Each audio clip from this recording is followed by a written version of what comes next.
in the HomeStoryCup 11 taking place in Germany, in Krefeld, I imagine, if I'm not mistaken. When actually is HomeStoryCup? It's in a little while, right? HomeStoryCup, 2nd to 5th of July. It's pretty soon, then. Oh wow, there's quite a few invited players already listed. I didn't realise there was already so many invited players.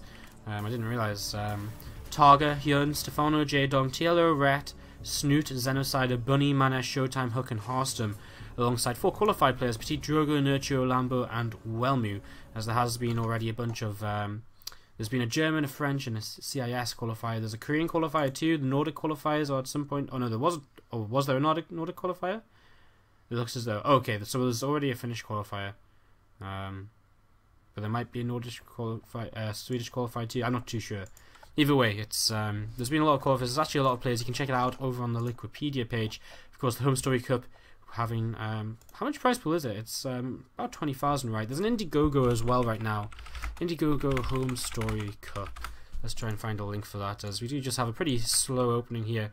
Did we introduce our players? Did we not? Maybe not. Let's quickly introduce our players just in case I forgot. In the upper left corner of the map, our green Terran player from EC Visualize. It's InZaNe. Okay, I didn't realise he was in ECV. Used to be him being on College Esports. He was on College for a long time. He's reopening with a Reaper here, and it's just going to be a gasless expand out of his opponent, the purple Protoss player in the bottom right corner of the map. It's Illias. So is the HomeStoryCup Indiegogo still ongoing? Oh, it closed. It closed on the 22nd of June, really?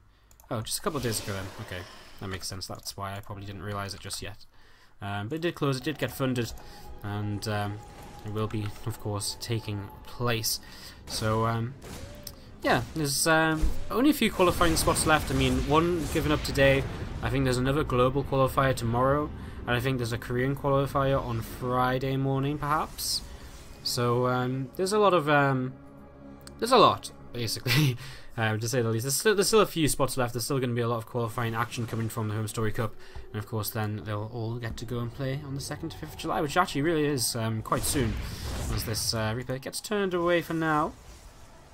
Or, well, not quite turned away, but can't really commit too far into the base without being, without risking death from that mothership core. Stalker is about to pop out, and we'll finally be able to push this back a little bit more easily, as back at home we have a factory on the way up for InZaNe, and not really too much else to mention. I mean, this is very standard stuff so far for a TvP. No real surprises, nothing out of the ordinary, no proxy gate like we saw earlier on.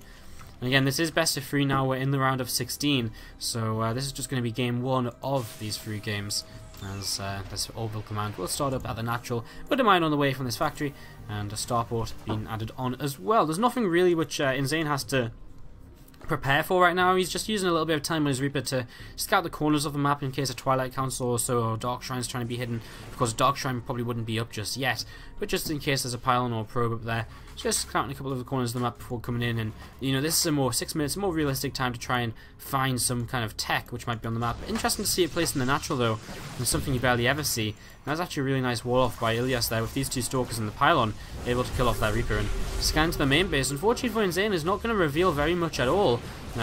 He's going to actually not even see the robo facility, I don't think. Let me just very quickly go over here and grab his vision. Okay, so he doesn't even see the robo, so he sees nothing at all, as we actually see a Dark Shrine added on for Illias. So there's going to be a kind of Dark Templar Warp Prism combination, I would imagine. Try and just keep his opponent busy, keep his opponent kind of guessing as to what's going on back at home. Is there a mine hidden somewhere?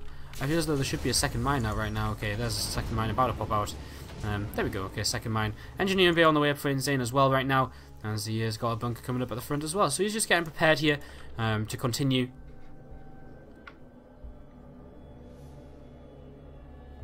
And yeah, medevac coming across the map. We're looking to get a little bit of aggression going here.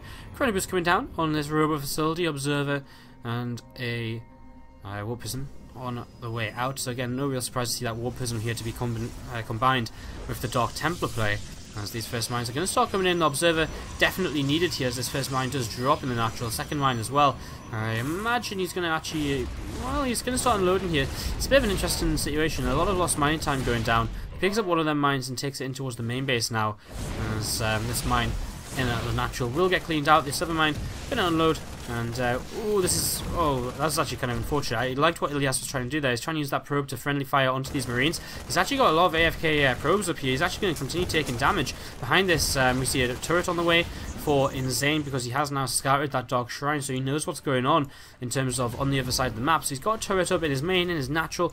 He's actually very well prepared to deal with these Dark Templar, as long as he gets enough units in position. He's got a couple of Marines in the main base right now. A couple more would definitely not go amiss. Extra barracks on the way up. Third gas being taken as well as his second.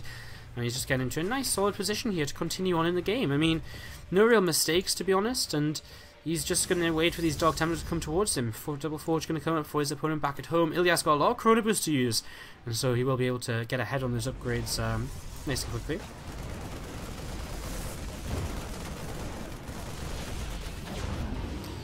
Trying to grab another worker kill or two here in InZaNe. I mean, any little bit of damage is going to help out, although he does hit a supply block here at 70, and that's going to be a pretty... Oh, sorry, no, he doesn't. He gets out of it pretty quickly. I thought... I didn't actually see the extra depots on the way in the production tower, so apologies for that. We do see two more bunkers coming down here, so InZaNe actually a little bit worried about what's going on from his opponent, a little bit afraid that he's being attacked here, when in reality he's not under any sort of pressure at all. There's no blink follow-up to this. It's literally, I mean, yeah, he really just probably doesn't understand what's going on right now, because he's just preparing to make sure he's safe. He's not being attacked by these Dark Templars. He's actually in a pretty nice position. Equal on workers is always going to be a good situation for the Terran, because of course they do have those mules to fall back on. Big supply block for our Pros player right now. He does start those 1-1 upgrades. And if InZaNe knew about those, well, the double forges over here. Okay, now he does actually see them. He sees the double forges, and I think immediately we should see at least one of these bunkers salvaged. There's no way you need, you know, 3 bunkers when your opponent's going double forge. This is not going to be aggression. These Marines are actually picking up worker kill after worker kill, and they're going to get a few more workers here. 15 workers killed now throughout the game, and Zane's actually been all over him. I didn't realise, I mean, we've been watching these Marines kind of pick off a couple of workers at a time, but over time it really has added up over the last few minutes, and 15 workers killed is why Illias is really struggling in terms of that worker scout. So, Marine over here just going to get killed off. Picked off, and these stalkers will just turn away.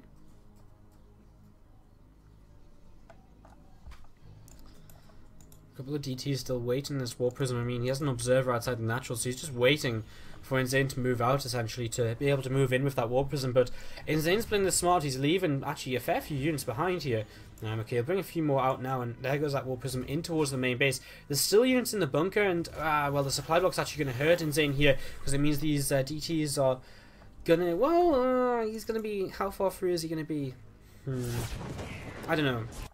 Yeah, he's gonna be able to just bring his units out of the bunker, which is not that bad. He's still gonna lose a few units in the main base though, a few SCVs in the main base. At the same time, moving across the middle of the map, what is there really for Illias to defend with? Some Zealots, some Stalkers. Well, I really think he should at least lose his third base. He will have an overcharge. There's no Zealot charge just yet though, as these DTs do get cleaned up. Third base just immediately cancelled here, and InZaNe gonna be able to just essentially force that with the map control which he has right now.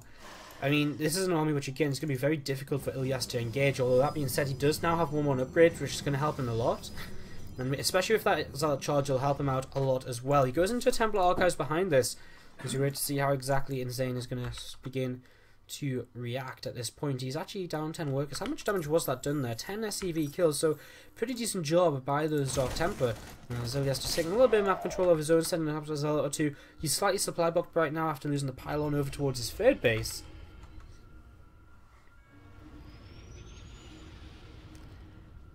And InZaNe just continue to move around a little bit with these units as he sends a drop over towards the main actually. So looking to start pulling his opponent apart a little bit. Illias actually sending a TT into position to begin dealing with this. Chrono boosting his warp gates now as well, so actually quite eager to get some warp-ins in here it seems. As he's not moving anything away from his natural. DTs kind of Zealots all over the place. Ravaging the main of the third base as well, under a little bit of pressure here. And warp-ins and throwing another charge, and plenty of time to deal with this incoming drop. InZaNe just about managing to turn that around in time before he loses it. These Zealots didn't do too much then. They killed off a few Marines, but not too much else. 4 extra worker kills have gone down here. This turret's going to get killed off, and Illias going to be able to maybe get a little bit more damage done with DTs at this third base for a little while. As once again, InZaNe's just in a position where he's just trying to deny that third base from going up here. Just going to keep stepping away, and these Zealots, I mean, even with charge, I mean, the stepping is just going to slowly kind of rip them apart. And he's just going to have to, okay, now InZaNe's going to have to fully retreat, and he will just be able to get away, but, wow. Illias just now dropping his third base. He's been denied this third base for quite a long time, and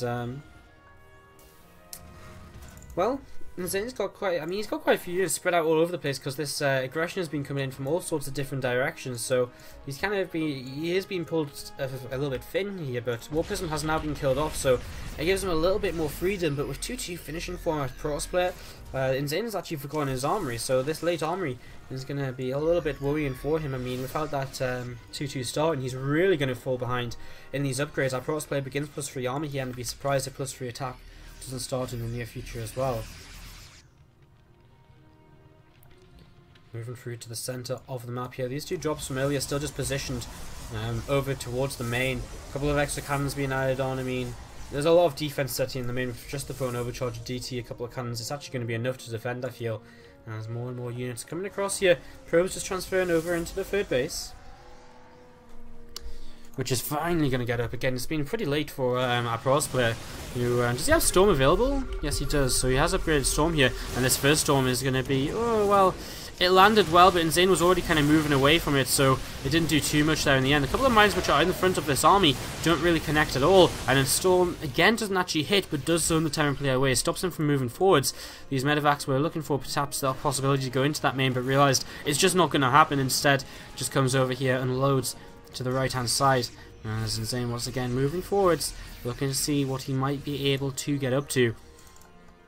Zealot Stalkers, some High Templar as well, of course. There's a second Robo facility, and that Robo Bay gets added on, so we're starting to see the tech switch come in from our Protoss player. Ghost Academy on the way for the Terrans, so he's going to start moving in towards his own kind of later game tech here, as he adds on the 4th command center as well. He's up on 8 racks right now, so he's got his mid-game-ish production set up here. A couple of drops in towards the main base, and this is kind of nice. They're dropping in kind of not the location that, well, yeah, not the location Illias was really prepared to defend in, but the Zealots do get there pretty quickly anyways. Some storms coming in at the front to try and keep InZaNe turned away, and another storm again, more than anything, just consistently zoning out these units. I mean, okay, that storm actually probably did more damage than the previous storms, but again, just trying to, more than anything, zone the Terran player out, stop him from actually being able to attack into this army, as the Colossi tech switch is now on the way up. 3-3 coming in as well. It's going to be a short time here where Illias will be 3-3 against just 1-1, and that upgrade advantage is going to be huge, and nice feedback catches, a single medevac there. In fact, a lot of these medevacs are on very high hit points, so very high energy, so could be taken down very quickly with a handful of feedbacks. Illias with a lot of money in the bank as well, if he just wants to add a couple Templar in just to get those feedbacks off and then morph them into Archons. Mine's going to reposition a little bit here as these Templars begin to move forward. Storm goes on top of the army though, and this time InZaNe doesn't really respond to it all too quickly, and the next storm is very well placed as well. Reinforcements streaming in for him though. How many more storms are there? One more, and this storm doesn't actually hit all too much in comparison to the previous two, and it looks as though InZaNe is maybe just about going to break through this Zealot line. As the Zealot line gets broken, the Immortal at the front will go down, and these Stalkers just going to have to back off. A few more Zealots being walked in again with 3-3. They're so tanky. Colossus out now as well makes it a little bit more difficult for InZaNe to fight into this, and he has to just start building up his Viking count now instead. He's going to move his 4th command center into position, so at least more than anything here in this game, he's keeping his advantage in terms of the economy. And he needs to be careful right now because these medevacs, a lot of them on low hit points. He's just going to have to boost away here. The blink not actually the best in terms of being able to pick off the medevacs. And InZaNe turns around, he starts to fight once more. If he moves away over to this right hand side, he's going to be able to get that 4th base. In fact, that's gets scouted anyways, and this is nice. He's going to pick off 1-2 Templar perhaps, and is even going to get away with pretty much everything. Loses 1-2 Marauders, but definitely worth the trade. As he now has, I got Ghosts added into the composition here. But does he have enough Vikings to deal with the incoming Colossi? I guess that's going to be our next question. 2 Colossi out. A third, I think if has a third just popped out? No, that was the second. So 3rd and 4th Colossi on the way. A few Vikings out, but not really here for the army. I mean, there's a couple here, but that's not really enough just yet.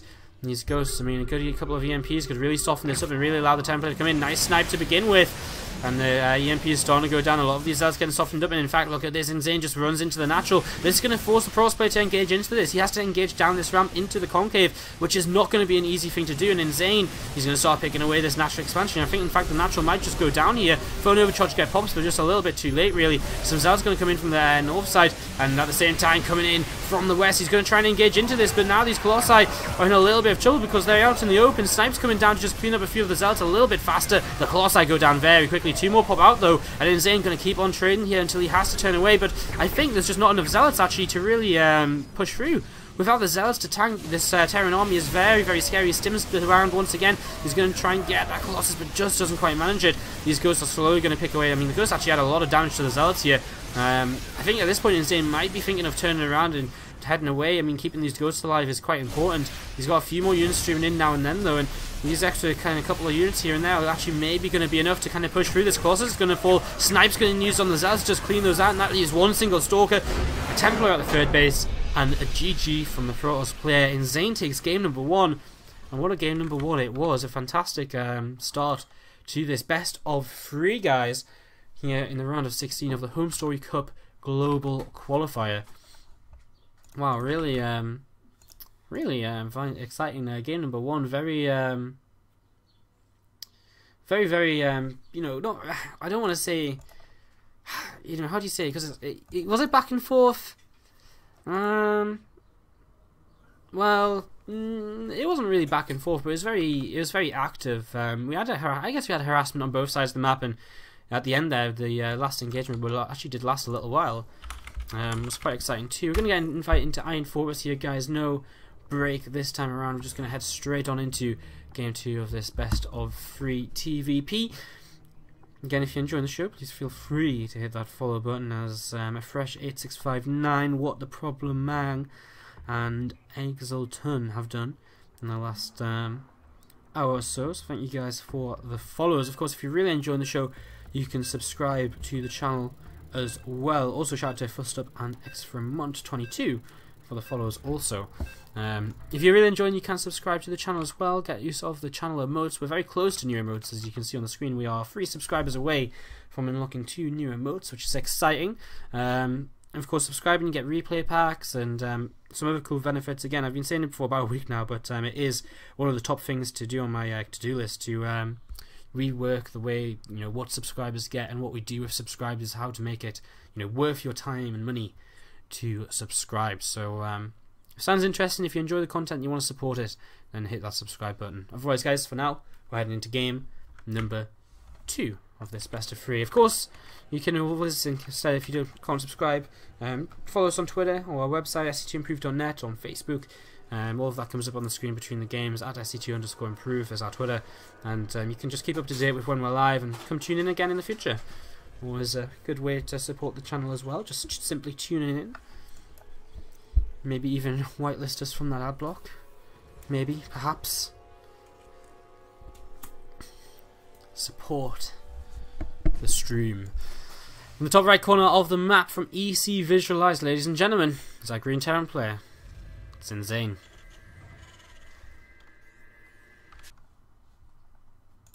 Just minimize the expert. And right from the get-go here, interesting opening. Look at this, a refinery coming down from our Terran player, which is very aggressive. And you know, I've actually seen Uthermal doing very aggressive builds.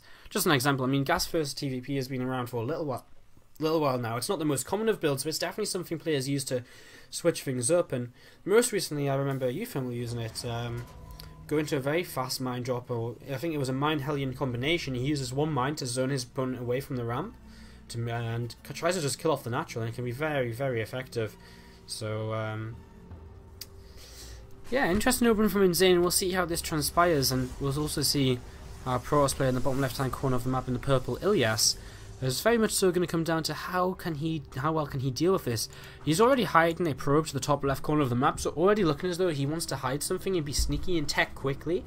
And honestly, that's probably one of the worst things you can do against this sort of build, because you're going to have units or tech outside of your base. I mean, generally what you build over here is not really going to help you in terms of defense, apart from maybe keeping your opponent pinned on the other side of the map. If this is like a Twilight Council Dark Shrine proxy, then I'm really worried for him. If it's a Stargate, maybe he's got a little bit of a chance if you know, InZaNe moves out, doesn't know about it, and so on. And that's definitely a possibility with no early Reaper here. There's that possibility from you know, there's that possibility that he's just not going to figure out that his opponent's going to be trying to hide something early on. It is just going to be a fast natural expansion though from Illias, so whatever it is he wants to proxy is not going to be uber quick. You know, it's going to be a little while here still. The second gas only just now being added on, as this SCV is on a mission to find his opponent. You'll find him in the cross spawns here very shortly as the first Widowmine on the way up alongside that starport. A few Marines being positioned at the front of the base to deny any scouting information from being taken here. And I mean, it's very important to stop that probe as early as possible, because if it sneaks by, sees no natural expansion immediately, that's going to ring some alarm bells for the Protoss player and give him a little bit more of an opportunity to prepare about what for what is going on. This SCV going to be actually making it into towards the main base. I didn't think he would there, but gets into the main and sees pretty much everything. So InZaNe actually gets a really nice scout off. And he actually doesn't see the natural, but only because he didn't go far enough in. But he will have seen that the second gas was late enough, and you know, he knows it will be an expansion. There's no other way to go about this. So this is exactly the build I was talking about that I seen Ufem doing. He had some Hellions after a single mine, and so the general idea is you're going to drop a mine like here, and because it's so early, your opponent's going to struggle for detection. So to get down the ramp, he's going to have to sacrifice something, and then of course he's going to be attacking into a concave of Marines and Hellions, which will be slowly working their way against this Nexus on the natural. There will be floating overcharge available, but again, the plan will be here just to kind of just make this happen in terms of oh wow, is he going to see this pylon? Yes, he is.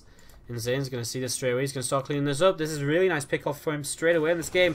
And what I was going to say is, of course, it's going to be floating overcharge, but if you can force that in the main base or the natural, there's just so much space around between these bases that he's going to find somewhere he can be aggressive in. This plan's going to get taken down immediately, and InZaNe must be a little bit cautious as to what exactly are you going for. It is Blink being researched in this upper left corner of the map. Two Hellions going to run by in towards the main base. Now, can he force the phone overcharge? There's only one Stalker out right now, so I think he might, and already some good work of damage being done here. As okay, he's not actually going to get the phone overcharge, which means there's going to be a phone overcharge available on the natural. But another Viking on the way now. A couple more Marines, more Widowmines coming out here. And that was still good. I mean, 6 workers killed here already. Really, really nice, as this drop is going to come in towards the natural. And again, no detection just yet. So this Widowmine is going to be very, very effective. And where is that phone overcharge going to be dropped down? Widowmine getting dropped down here in the natural. Phone overcharge has to be used here in a moment. A few workers go down. This has been dreadful so far for Illias. He's even going to lose his mothership core. So this is really bad, because he's going to have to reinvest into that if he wants another Photon overcharge in the near future here. The Stalker's going to try and target down the medevac, but the Marine's going to get some good fire onto them. But 2 Stalkers should be able to deal with these Marines here in due course. Will he lose one of them? It looks as though he will. Doesn't quite get the control going that he needs there.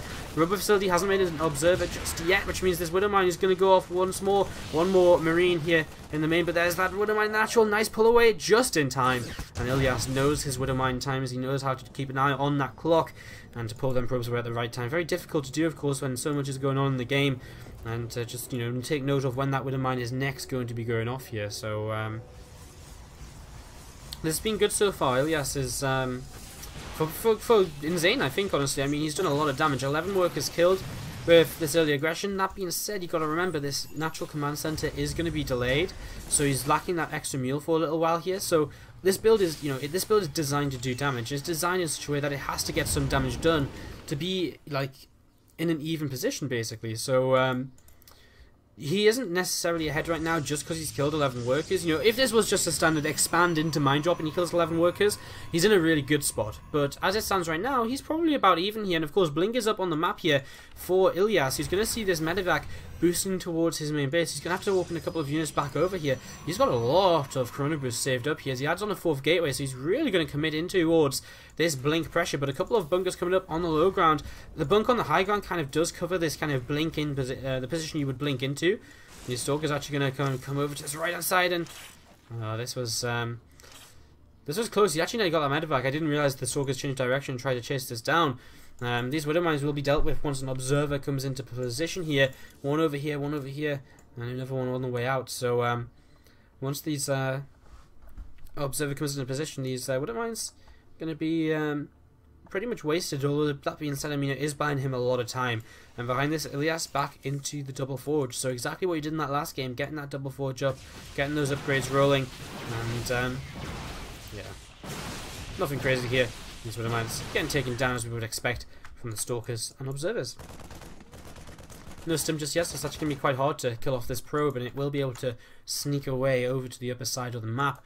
Going to move along the northern corridor here, and again we'll just be able to get away, no real surprises there.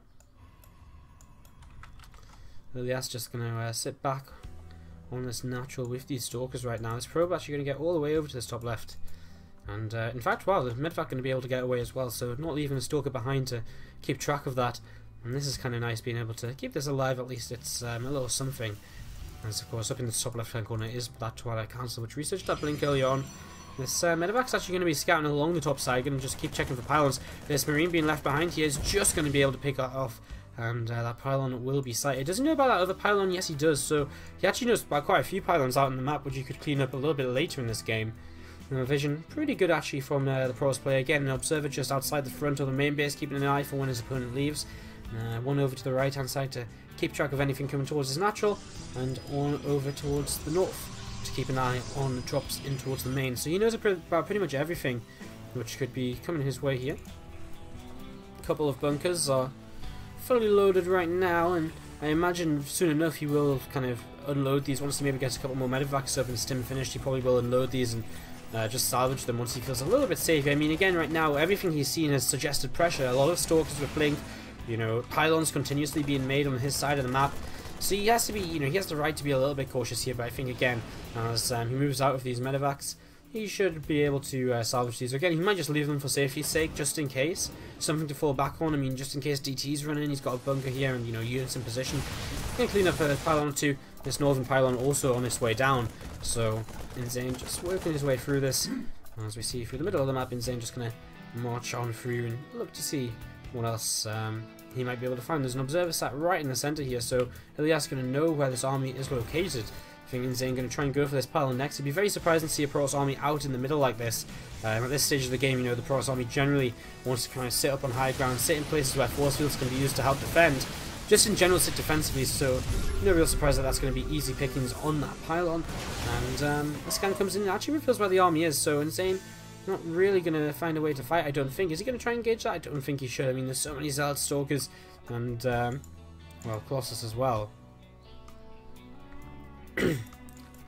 So yeah, he's going to sit back, and I think that's the right decision. He's got his own third base on the way up, and it's actually a bit weird to see the Protoss on the third base so much sooner than the Terran player.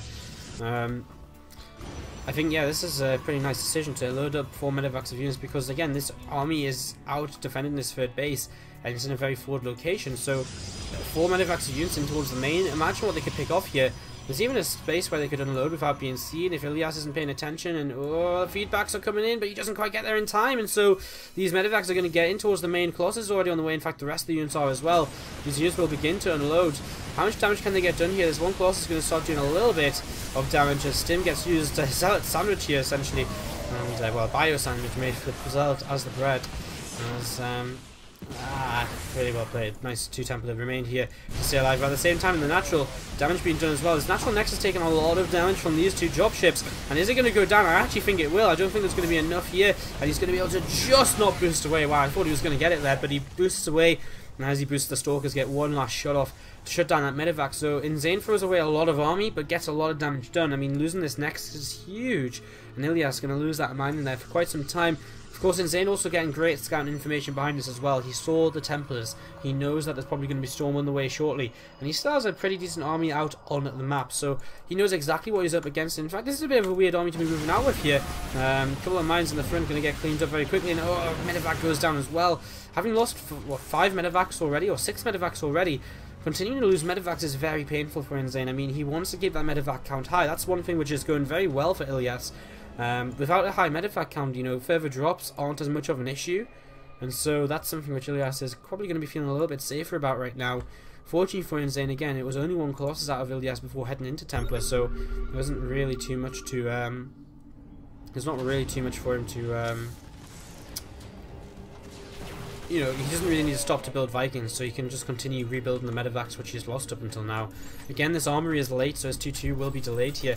And again, his third base very late in comparison to the Protoss players, although that being said, he's 66 SCVs to 58 probes, so his economy is a lot stronger, especially considering the triple mule on the map. A few units stimming forwards here, but Storm is up, and he will be forced to just stem away to try and escape this army. Is he just going to try and fight on the high ground here? I think he needs to try and keep moving away, but his medevacs might be in a little bit of trouble. He's getting himself into a bit of a weird corner. I guess he's just going to try and lift up and kind of boost into somewhere his opponent can't follow him, and that probably will be up to this north side. Now he just lifts up with as much as he can, and oh, he still gets caught and loses a medevac there, full medevac of units. And so Illias continues to do some good damage, just chasing this army around and, you know, essentially just defending. Although that being said, now he's very far out of position to deal with this incoming drop. 3 cannons though makes it very difficult to deal with this. Well, it makes it very difficult to get this drop in towards the base. However, he's going to loop around. He heads in towards the main, and a couple of DTs being warped in. And are they going to be trapped in? No, they should be able to make their way around the outside there. Yes, they will.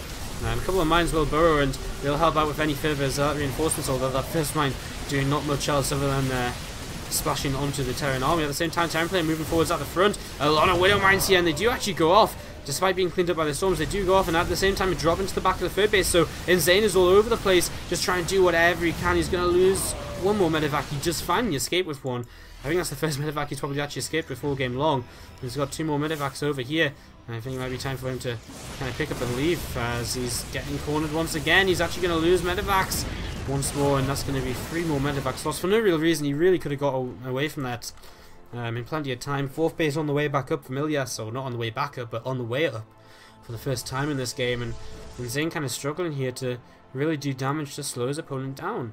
2-2 is about to come into the game at least, so he'll be even on upgrades for a little while before the 3-3 kicks in of his opponent.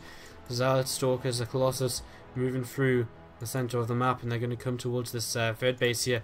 And this orbital command is completely unprotected. A few units going to start stimming in towards this, but at the same time there's drop coming in, and this is why, you know, InZaNe doesn't have that many units over there in that position. A couple of DTs walked in, so he has to scan to get rid of these very quickly, and he will be able to work his way through this. But this Protoss army keeps moving forwards, not going to go up that ramp, just going to kind of sit here. And he's going to turn around, he's going to go and clean up these Widow mines and look to, again, push in towards this army. Drops all over the place, so turn into a little bit of a base trade here and there, but I'm not sure if there's really enough units base trading for the Terran player, as SCVs can be, I guess SCVs can be pulled into this. I mean, there's only 1 Colossus really for splash damage in this army, which isn't that great, although that being said, there just isn't that many medevacs here. Stalkers building forwards on top of this. And a few more units coming in. Again, that 1 Colossus is going to get taken down here pretty quickly by these Vikings, or are they? There's enough Stalkers here, I think, to shut it down. And this other count is dropping at the same time. However, units still over here, slowly picking away these bases, picking off the Cybernetics core and pylons when they can as well. A scan comes in to try and clear up these DTs, but I think they killed off too much already, as the Protoss army is still over here. And does it back off? What does it do? He loses the 3rd base. I mean, the 4th base is still alive, though. DTs are just slowly cleaning up, and InZaNe is kind of losing traction here. He's losing his opportunity to really make this work, and the Protoss army is just going to fall back. 58 SCVs to 26 workers, though, and in fact, I mean, 3 command centers still stand for the Terran, so it's actually an okay position for him. I mean, there's essentially only 2 mining bases up for Illias because he's his main's mined out. I guess it's a similar situation for InZaNe, but with more workers, he will have more income here. Let's have a quick peek. Look at that, triple the income of his opponent. So InZaNe's actually in a pretty good spot, I think, still. He doesn't have the army right now to really compete, but if he just sits back a little while, he definitely will be able to just rebuild a lot faster than his opponent can. Wow, so I actually thought Illias was in a pretty good spot here, I think, for quite a while. As coming up to the high ground, he's just going to clean out a pylon, clean out an extractor, what's an assimilator, I suppose. Scans on top of the army again and again, just keeping track of what's going on. A storm actually coming down, the Templar hiding over to the left hand side. There's units blinking forwards here, and medevac's just going to have to boost away. A couple of mines do go off. These medevac's going to lift up, heading towards the main base where, well, a couple of Templar being warped in, so they're going to be able to feed back, and that's going to be goodbye at least 2 of these medevacs, or maybe just 1. There's the one, and one of them full of units as well, and there's a second one too. So 1 medevac remains alive over here. Again, our Protoss players actually rebuilt his economy very quickly. Up to 41 probes now, still going to be behind that Terran income, but much better than it was previously. In fact, he's only a couple of 100 minerals a minute behind at this point. as this medevac moving away. And the Protoss army is once again on the other side of the map. Bunkers set up here this time around though, both on this high ground and the low ground. And this is something which I don't think the Protoss player can really attack into. Again, not really much splash damage, just a single Colossus. You know, no Templar supporting this at all. As the Templar, I don't know where, does he even have Templar on the map right now? He's got two, and they're both sat over here at the third base. He's going to move forward, and he sees this with his medevac, and immediately he's going to start targeting these down because they're some of the best units he could pick off at this point. And there's one, and there's going to be the second, so this is a really nice pick off here. That's going to be like 4 storms, which could have been added into this army. And InZaNe now takes out of the game. Medevac going to try and get away here as his stalkers blink forward, and I think he might just as well. Just maybe might make it away, and he does survive for a little while longer. A couple of bunkers being salvaged, so InZaNe feeling quite confident. He is finally getting up to that army advantage, which is, you know, economies would suggest he'd be able to get into. I'm surprised he hasn't lifted this main base orbital up and moved it into a different location to start mining elsewhere. Or was he just pulling the boys? I don't know.